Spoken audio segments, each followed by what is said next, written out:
ወንድሟ ራሱ ከሷ ጋር የሚሞት ነው የሚመስለኝ። በቅርቡ የሚገሉትላ ነው የሚመስለኝ። የምሬን ነው። የሚያስቀምጡት ራሱ አይመስለኝም። እስቲል እስካሁን ድረስ ራሱ ሀዘን አልቀየሩ። በጣም ነው የሚያሳዝኑ። በጣም ማርያምን በጣም ነው የሚያሳዝኑ ቤተሰቡ። እሷ በቃ አርፋለች፣ ሄዳለች። ኦልሬዲ ላትመለስ አለቀ። ጥያቄሽን አሳድሪ። ምን ነው እኔን ለማቋረጥ እንደዚህ ቾኮላችሁ እናንተ? ተው እንጂ ላውራበት እንዴ! ሰውዬ እኮ እየዋሸ ነው። ላውም ደግሞ በአማርኛ ለምን ተነገረ ብሎ ደግሞ ህዝቤ ይራገጣል። የሆነ በእግሩ ሮጦ አሸነፈና በጭንቅላቱ የሮጠ ይመስል አንድ ፈይሳ የሚባል ሰውዬ በእግሩ አወራና በእግሩ አስተሳሰብ ተናገረና እንትን ይላሉ። ድፍረታቸው ሟቹ ሌላ ነገር ሌላ ብሔር ቢሆን ኖሮ ስንትና ስንት ተዳርሷል አይደል እንዴ? እሱ ታዋቂ ዘፋኝ ስለሆነ ማን ነው እሱ? ይሁና ምን አገባኝ እኔ።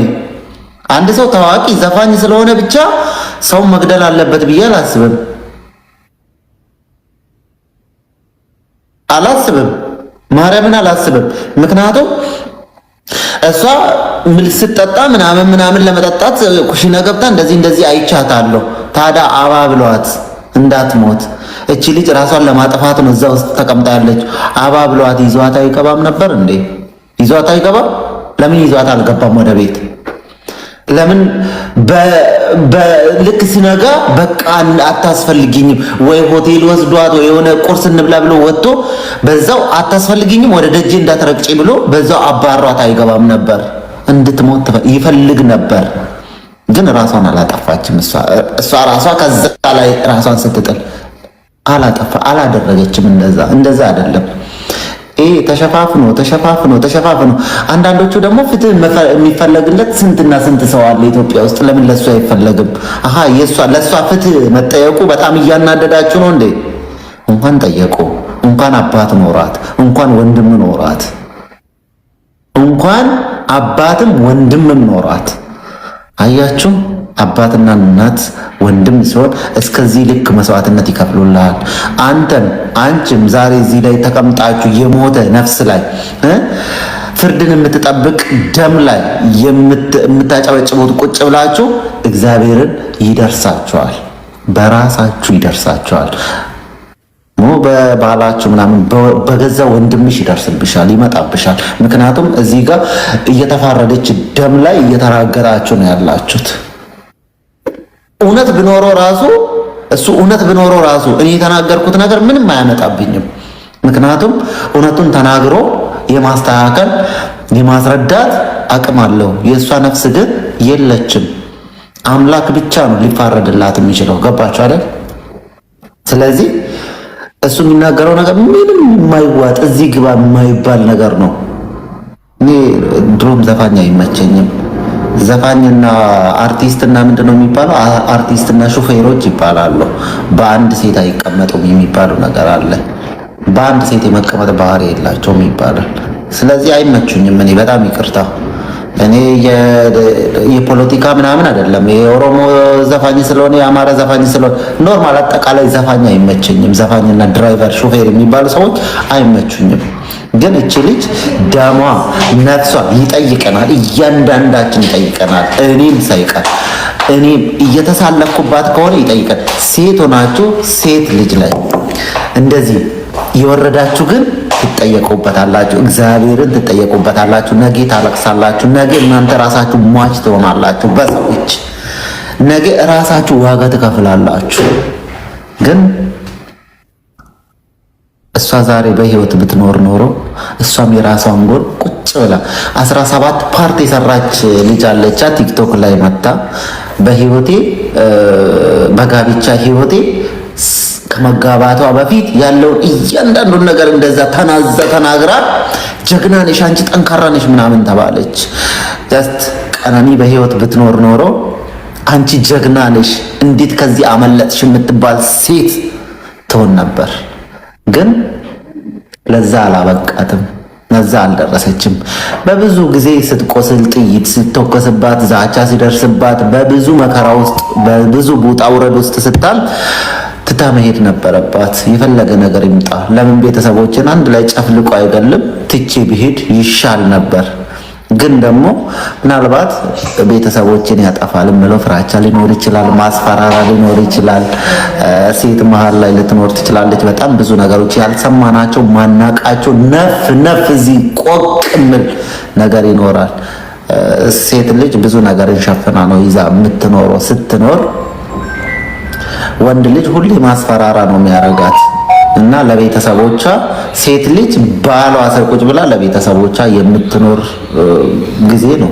ኖርማሊ ጊዜም ሳይሆን ኖርማሊ አሁን ጊዜ ላይ ሳይሆን ከድሮም ጀምሮ ያለ ነው ይሄ። በቃ ሴት ልጅ ለቤተሰቦቿ ከባሏ ይልቅ ለቤተሰቦቿ ነው የምትኖረው ሴት ልጅ። ስለዚህ እሷ ላይ የደረሰው ነገር ብትኖርና ብትናገር ኖሮ ይህኔ የኢትዮጵያ ሕዝብ አይደለም የዓለም ሕዝብ ሁሉ ተገልብጦ ለሷ ይጮህ ነበር ለሷ። እኔ ያልገደልኩትን ካሳ ለምን ከፍላለሁ? እርቅ ከሆነ በእርቅ ነፃ በነፃ ታረቃለሁ። ለምን ካሳ ከፍላታለሁ?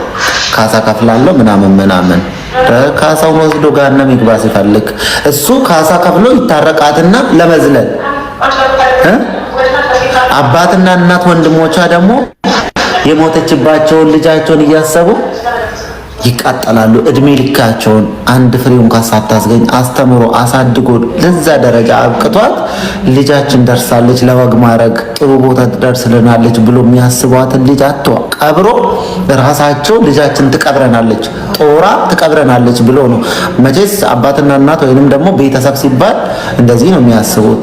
የማናችንም ቤተሰብ እንደዚህ ነው የሚያስበው።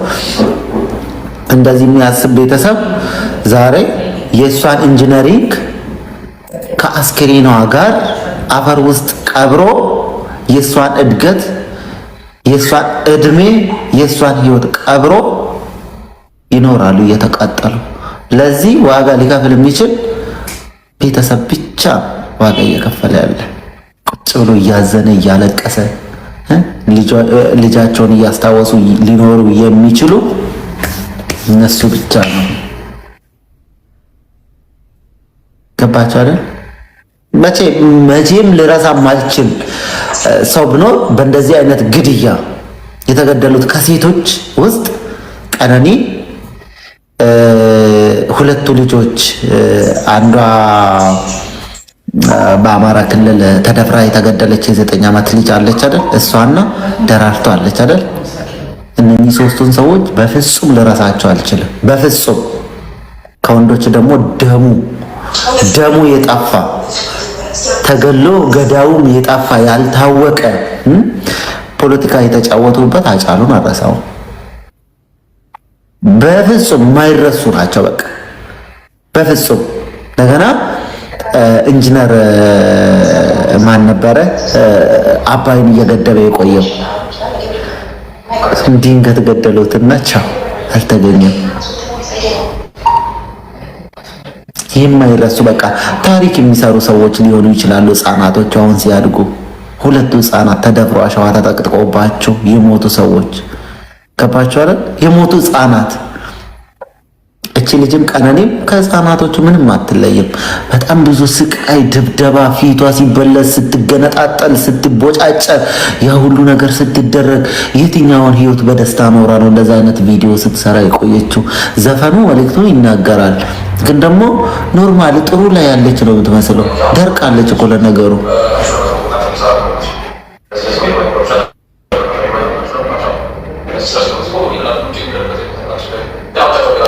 ኢንጂነር ስመኝ ውይ በስመ አብ እንዴት እንደሚያሳዝነኝ አንጀቴን ነው የሚበላኝ። ማርያምን አንጀቴ በጣም ነው የሚያሳዝነኝ። ያጣናቸው ሰዎች በሰው ምክንያት ያጣናቸው ብርቅ የሆኑ ሰዎችን ነው እያጣናቸው ያለ ነው።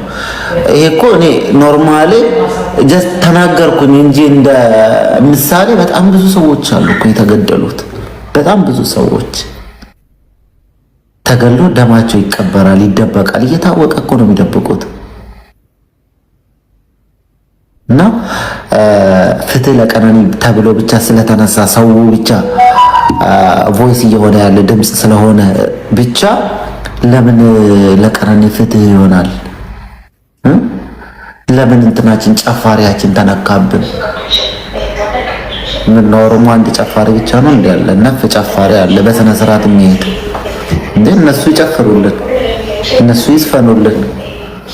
ግዴታ እሱ ካልዘፈነልን አይሆንም። እንዴት ነፍስ ገሎ ነው እንደዛ ላይ ወጥቶ የሚዘፍንልን ታዲያ? ጀስት እንደዛ ነው የምቆጥረው እኔ። አንድ ሰው ከአንድ ሰው ጋር እየኖረ እያለ ራሱን የሚያጥፋ ይግደለውም እንደ ገዳይ ነው የምቆጥረው። ሶሪ በጣም ይቅርታ። ይሄ የኔ አቋምም የኔ አስተያየትም ነው። አስተያየት ሰጥ እንደዚህ ነው።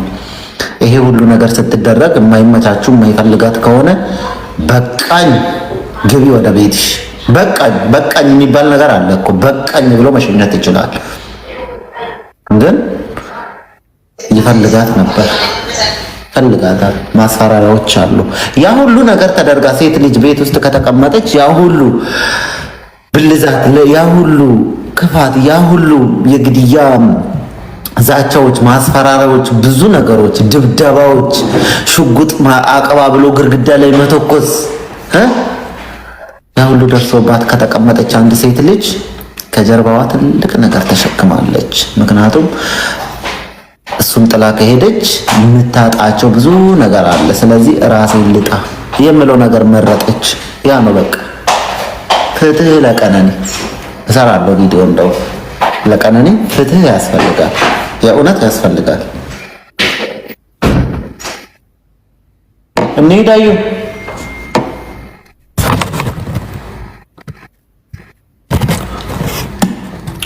አረብ ሀገር ተቀምጣችሁ ጫክ የሚራጓን ምናምን እያላችሁ የምትዘፍኑለት ሰዎች ደግሞ የእናንተ በቅርብ ማቃችሁ እንኳን እናንተ የእናንተ ሰው ይዝፈንባችሁ።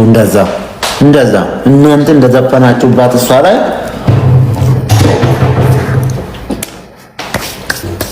የራሳችሁ ሰው ይዝፈንባችሁ፣ አስረግዞ ያባራችሁ ከቤት